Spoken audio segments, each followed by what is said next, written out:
अस्सलाम वालेकुम।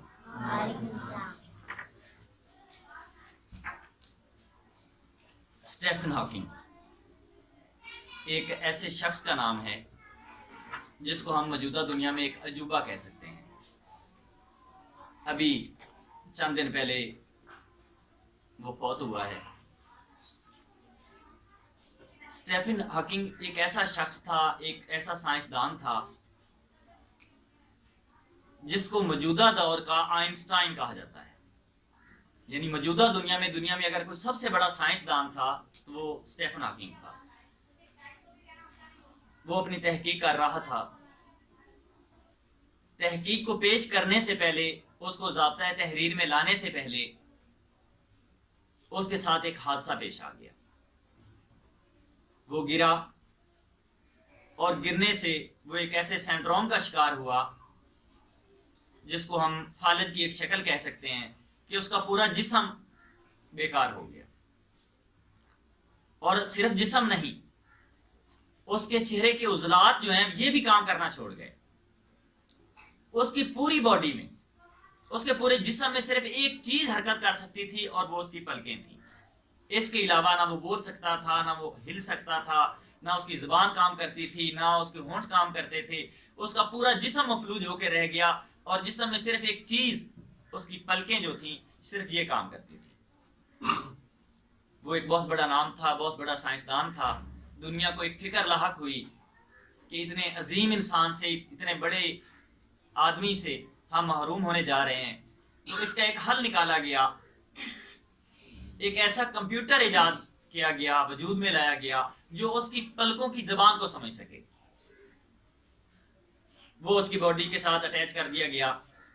अब स्टीफन की जहन में जो सोच आती, वो उस सोच को अपनी पलकों पे मुंतकिल करता था और पलकों से बोलता था। उसकी पलकों का हिलना जुलना, ऊपर नीचे होना, ये उसकी जुबान थी और वो कंप्यूटर उस जुबान को समझकर उसको तहरीरी शक्ल में ले आता था। और आपको बड़ा अजीब लगेगा कि इस हालत में उसने जो काम किया, उस काम ने उसको दुनिया का सबसे बड़ा साइंसदान बना दिया। स्टीफन हॉकिंग की कहानी में एक बहुत बड़ा सबक है हमारे लिए कि इंसान हारता कब है, जब वो हार को तस्लीम कर लेता है। वगरना हर नाकामी कामयाबी की सीढ़ी हुआ करती है। दुनिया में कामयाब होने के लिए, अपने आप को बड़ा करने के लिए, अपनी सलाहियतों को मनवाने के लिए, अपने आप को कामयाब करने के लिए बहुत सारे लोग सरमायाकारी करते हैं। अगर हम बच्चों की बात करें तो वालिदैन की ये ख्वाहिश होती है कि हमारे बच्चे बड़े बने। उनके लिए उनको अच्छे इदारों में दाखिल करवाया जाता है, बड़ी बड़ी फीसें अदा की जाती हैं। हम कारोबार में तरक्की करना चाहते हैं तो उसमें इन्वेस्ट करते हैं। कहा जाता है कि दुनिया में सबसे अच्छी इन्वेस्टमेंट जो है वो होती है जो आप अपनी ज़ात पर करते हैं। कारोबार में इन्वेस्टमेंट में खतरा होता है कि कारोबार नहीं चला तो इन्वेस्टमेंट डूब जाएगी। आप बैंक में पैसा रखवा देते हैं, उस पर आपको लोन की मद में कुछ मुनाफा मिलता है। इस्लामी नुक्ता नज़र से हटकर भी वो इतना कलील होता है कि उससे काम नहीं चलता। जो भी सरमायाकारी कर लें, बेहतरीन सरमायाकारी वो है कि आप अपने आप को, अपनी सलाहियतों को, अपनी शख्सियत को इसमें निखार लाएं, इसकी नशो नुमा करें। जब आपकी शख्सियत इस काबिल हो जाती है, आप इस काबिल हो जाते हैं, आप में वो एक एक्सीलेंस पैदा हो जाता है, तो फिर कामयाबी आपके पीछे दौड़ती है। दुनिया में इस वक्त लाखों लोग ऐसे हैं जिनके पास हाई क्वालिफिकेशन की डिग्री है। पाकिस्तान में मैं इसको लतीफ़ा कहूँगा, बहुत सारी चीज़ें ऐसी सामने आई हैं कि चनों की रेडी उसने लगाई हुई है और सामने उसने MA इंग्लिश की डिग्री लगाई हुई है। लाहौर में एक रिक्शा चला करता था, फेसबुक पे उसकी तस्वीरें भी आई हैं। वो MA इंग्लिश M.Ed था और रिक्शे के पीछे एक फ्लैक्स लगाया हुआ था कि इस रिक्शा ड्राइवर की फलां किताब इंग्लिश सीखने के लिए दस्तयाब है अगर आप लेना चाहें। रिक्शा ड्राइवर की, तो उसकी उस डिग्री ने, उसके उस मास्टर ऑफ इंग्लिश होने ने उसको क्या फायदा दिया कि वो मजबूर हो गया चनों की रेडी लगाने पे, वो मजबूर हो गया एक रिक्शा चलाने पे, वो मजबूर हो गया वही बाप दादा वाला काम खेती बाड़ी करने पे। हमारे इस गांव में एक ऐसा शख्स मौजूद है जो माशियात में मास्टर है। मैं आपको दिखाऊंगा, हम जब गुजरते हैं तो वो स्प्रे वाली टैंकी उसने पीछे डाली होती है और फसल को स्प्रे कर रहा होता है, वो पानी लगा रहा होता है। तो उस डिग्री ने उसको क्या फायदा दिया? और यहां पे एक दूसरा सवाल भी उठता है कि अगर उसको फायदा नहीं मिला तो फिर तालीम हासिल करने का फायदा क्या है? मैं आपको ये फर्क समझाना चाहता हूं कि दुनिया में काबिलियत डिग्री की वैल्यू नहीं है। दुनिया में आपकी उस संद की, आपकी उस क्वालिफिकेशन की वैल्यू नहीं है। दुनिया वैल्यू देती है आपकी काबिलियत को, डिग्री नहीं, एक्सीलेंस। दुनिया में, या हम पाकिस्तान की बात करें तो हजारों वैक्सीन ऐसी जगह हैं जहां पे लोगों की जरूरत है। मुझे याद है हम लाहौर में एक इदारे में बैठे थे, यही बात चल निकली कि हजारों लोग, लाखों लोग बेरोजगार हैं और रोजगार का कोई अच्छा इंतजाम नहीं है। तो एक साहब जिनकी अपनी फैक्ट्री थी वो बोले, कहते हैं यार बात ये नहीं है, बात ये नहीं है कि लोग बेरोजगार हैं और उनके लिए रोजगार नहीं है। असल बात ये है कि लोगों के पास वो काबिलियत नहीं है, वगरना आज भी रोजगार के मौके बेशुमार बिखरे पड़े हैं। फिर उसने अपनी बात सुनी, उसने कहा कि मुझे फैक्ट्री में वेल्डर्स की जरूरत है और इस बार टाइम मेरे पास 100 वैकेंसीज खाली पड़ी हैं, मुझे 100 वेल्डर्स की जरूरत है। मैंने अखबार में इश्तहार दिया, मेरे पास हजारों आए, उनके पास डिग्री थी, उन्होंने VTI से, TTI से डिप्लोमे किए हुए थे वेल्डिंग में, लेकिन जब अमली तौर पे मैंने उनसे काम करवाया तो उन्हें काम नहीं आता। असल चीज काबिलियत है। जब तक हम अपने अंदर काबिलियत पैदा नहीं करेंगे हम कभी जिंदगी में कामयाब नहीं हो सकते। पिछले दिनों की बात है, 2-3 दिन पहले मैंने आपको शायद बताया भी था कि हम एक स्कूल की तकरीब में गए थे। अल फलाह पब्लिक स्कूल में तकरीब थी, हम भी मेहमान की हैसियत से वहाँ हाजिर थे। वहाँ भी गुफ्तगू हुई, गुफ्तगू के बाद हम बैठे तो जो उसके प्रिंसिपल थे वो LLM के स्टूडेंट हैं इंटरनेशनल इस्लामिक यूनिवर्सिटी इस्लामाबाद में।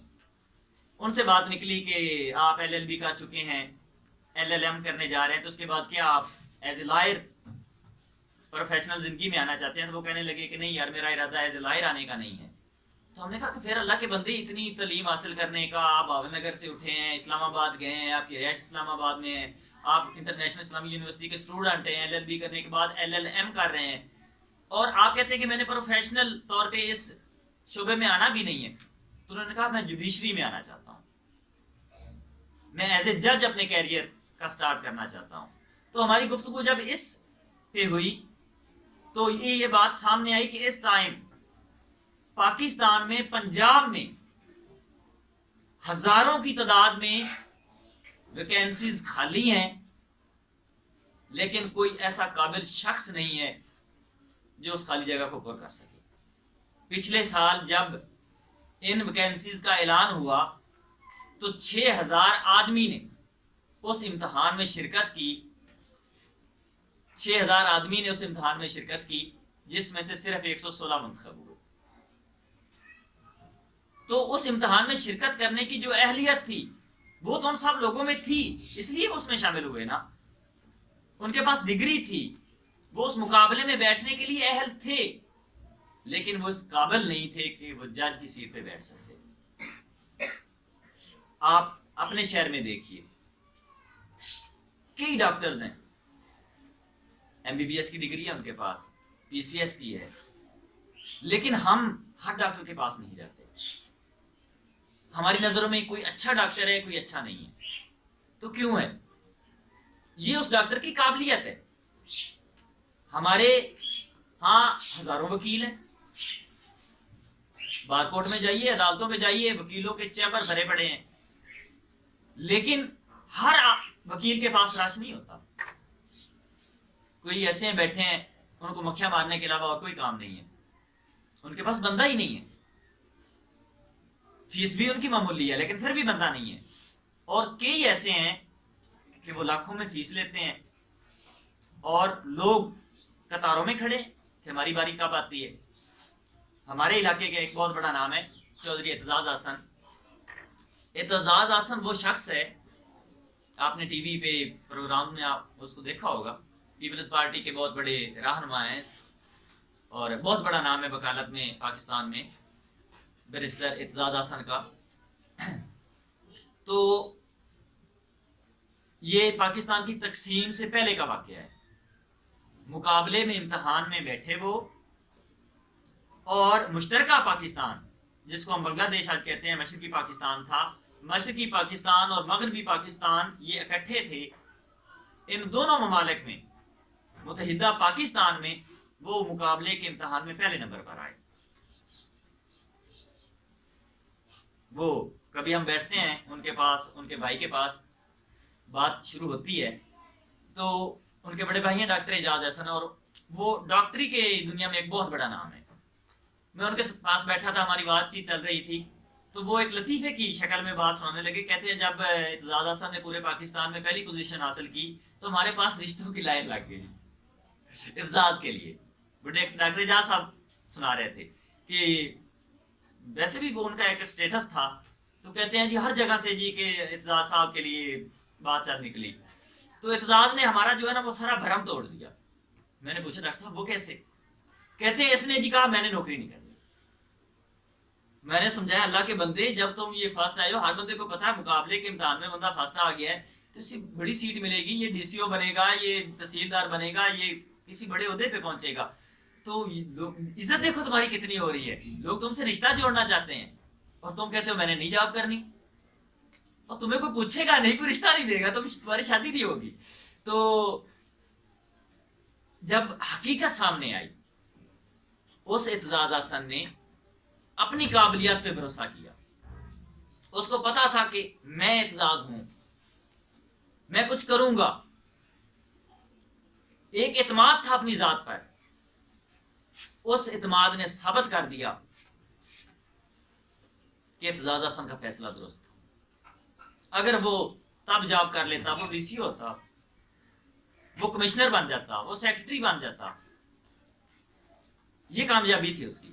لیکن اعتزاز احسن نے جاب نہیں کی، گورنمنٹ ملازمت نہیں کی، وہ آیا وکالت کے میدان میں.